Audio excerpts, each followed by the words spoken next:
Dans une petite ville paisible du sud-est du Nigeria, Uigreco, vivait la famille Nju. Les Nju étaient connus et respectés pour leur intégrité et leur générosité. Le père, Ebube Nju, était un enseignant dévoué, passionné par son métier et par l'éducation des jeunes de la communauté.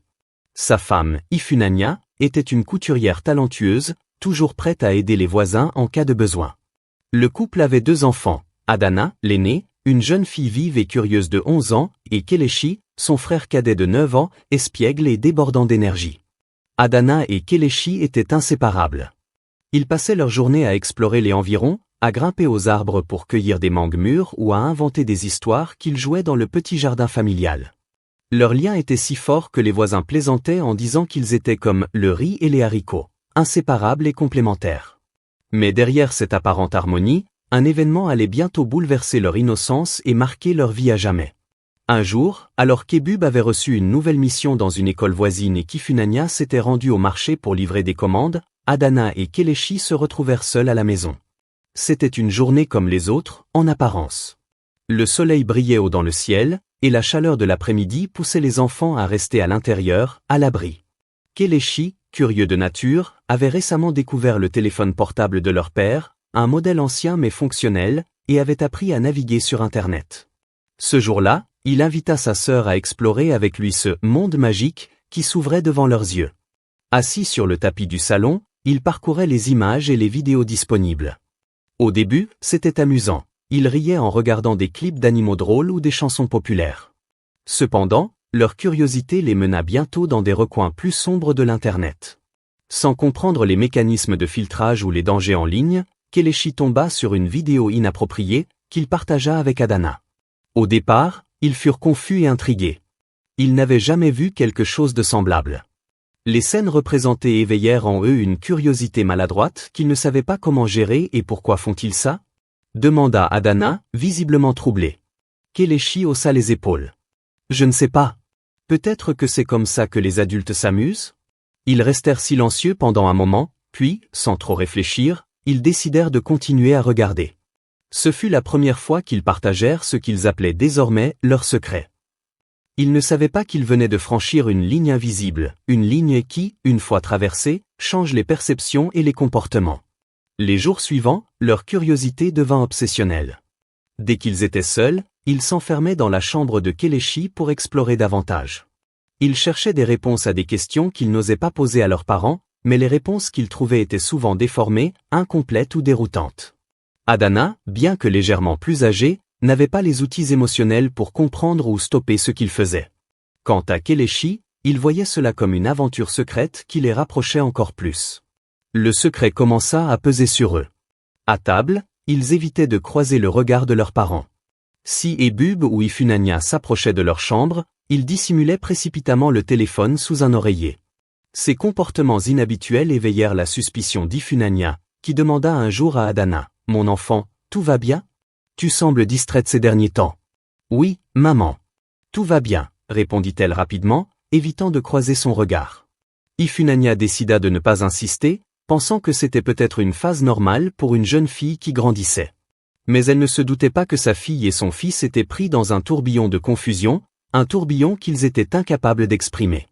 Le temps passa, et ce qui avait commencé comme une curiosité maladroite évolua en un comportement répétitif. Ils savaient que ce qu'ils faisaient était mal, mais ils ne pouvaient pas s'arrêter. Leur lien, autrefois basé sur des jeux innocents et des rires partagés, était désormais teinté de ce lourd secret. Ils faisaient tout pour que leurs parents ne découvrent rien, mais la tension entre eux devenait palpable. Un après-midi, alors qu'ils exploraient une nouvelle vidéo, Kelechi posa une question qui surprit Adana. « Tu crois que ce qu'on fait est mauvais ?» Elle hésita avant de répondre. « Je ne sais pas, mais on ne doit en parler à personne.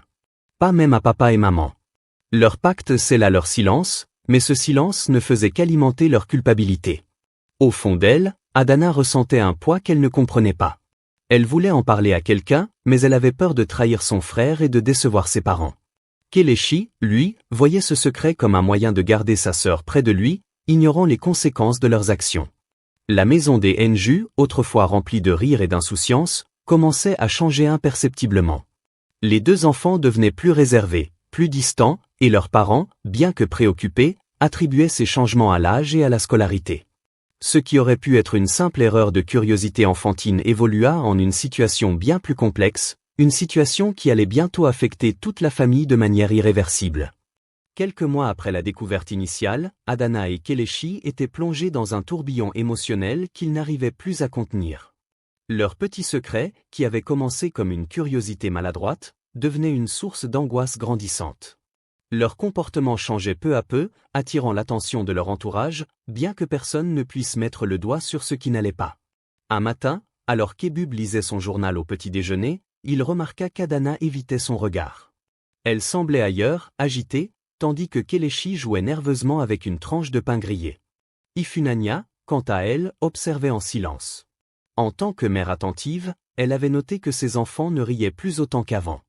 Les moments de complicité qu'ils partageaient en famille semblaient avoir été remplacés par une tension palpable. « Adana, ma chérie, ça va ?» demanda Ebub, posant son journal sur la table. La jeune fille sursauta, comme prise en faute. « Oui, papa. Je suis juste fatiguée, c'est tout. » Ebub plissa les yeux. « Fatigué de quoi? Tu n'as pas eu beaucoup de devoirs hier soir. » Ifunanya intervint doucement. « Laisse-la, Ebub. Les enfants traversent parfois des phases. Cela passera. » Bien qu'il hésitât, Ebub hocha la tête. Mais au fond de lui, une voix lui disait que quelque chose n'allait pas. Il se promit de garder un œil attentif sur ses enfants. De leur côté, Adana et Kelechi sentaient le poids croissant de leur secret. Le soir, lorsqu'ils se retrouvaient seuls dans leur chambre, les vidéos qu'ils regardaient ne leur procuraient plus la même fascination. Au contraire, elles éveillaient en eux une sensation de malaise qu'ils n'arrivaient pas à nommer. Un jour, Adana confronta Kelechi. « On devrait arrêter, Kel. J'ai l'impression que c'est mauvais pour nous. » Kelechi, bien que plus jeune, répondit avec un mélange de défi et de peur. « Mais pourquoi? On n'a rien fait de mal. Ce n'est pas comme si quelqu'un le savait. »« Moi, je le sais, » murmura Adana.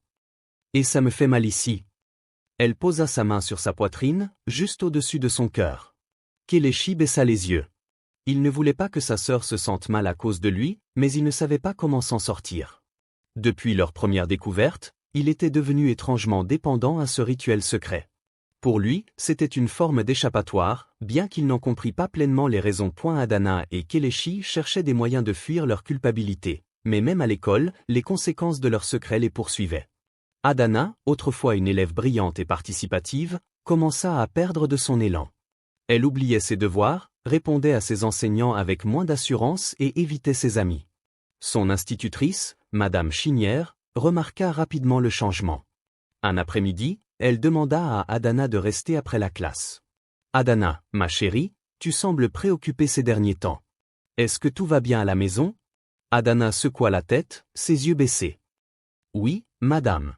Tout va bien. » Madame Chinière n'était pas convaincue, mais elle savait qu'elle ne pouvait pas forcer la fillette à parler. Elle se contenta de lui offrir un sourire réconfortant. « N'hésite pas à venir me voir si tu as besoin de parler, d'accord ?» Adana hocha la tête, mais au fond d'elle, elle savait qu'elle ne pourrait jamais partager son secret avec un adulte. De son côté, Kelechi commençait à adopter des comportements impulsifs. En classe, il devenait plus agitatif, cherchant souvent à attirer l'attention. Ses enseignants pensaient que c'était une simple phase, mais ses camarades de classe étaient parfois mal à l'aise avec son attitude. Un soir, alors qu'Ebub travaillait tard dans le salon, il réalisa qu'il avait oublié son téléphone dans la chambre des enfants. En montant les escaliers, il entendit des murmures provenant de la pièce. Il frappa doucement avant d'entrer, mais lorsqu'il poussa la porte, il trouva Adana et Kelechi en train de cacher quelque chose sous l'oreiller. « Qu'est-ce que vous faites ?» demanda-t-il, les sourcils froncés. « Rien, papa », répondit Kelechi, visiblement nerveux.